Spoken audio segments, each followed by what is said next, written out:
Fermeté, mais volonté de dialogue, c'est la ligne dressée par Vladimir Poutine. Mercredi 23 juin, pour l'ouverture de la 9e conférence sur la sécurité internationale, le président russe débute par un constat amer, la dégradation du droit international et les tentatives d'utiliser la force pour imposer ses propres intérêts et sa propre sécurité aux dépens des autres. Dans le viseur de Moscou, les forces de l'OTAN notamment, fermes dans sa volonté d'assurer la défense de ses frontières et l'équilibre mondial, Vladimir Poutine privilégie tout de même un dialogue de bon sens. Nous ne pouvons pas rester indifférents à l'augmentation du potentiel et des infrastructures de l'OTAN à proximité des frontières de la Russie.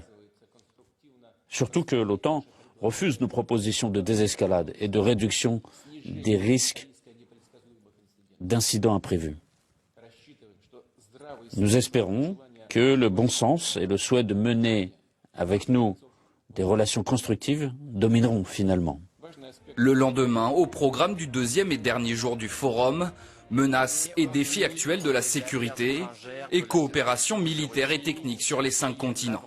Sur ce dernier point, Sergueï Lavrov fustige la vision unilatérale des puissances occidentales.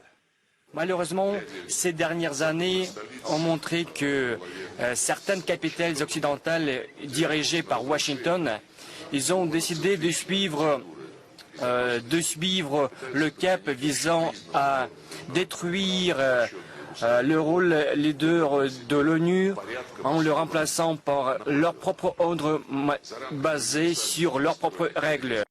Parmi les sujets sensibles évoqués durant ce deuxième jour, la lutte contre le terrorisme. Plusieurs pays d'Afrique, dont le Mali et la Centrafrique, sont présents. 2 pays particulièrement touchés par la menace djihadiste. Nous pensons que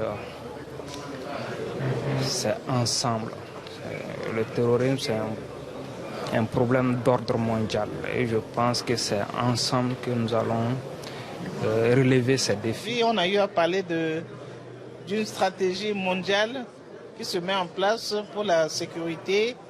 On a pris connaissance aussi de toute cette confrontation entre les grandes puissances, dont les conséquences, c'est le développement excessif du terrorisme et du mercenariat.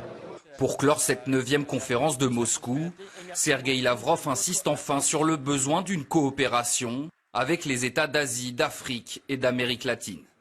Objectif, faire avancer une initiative stratégique commune avec un double enjeu, assurer sécurité et stabilité et profiter d'avantages compétitifs sur le plan économique.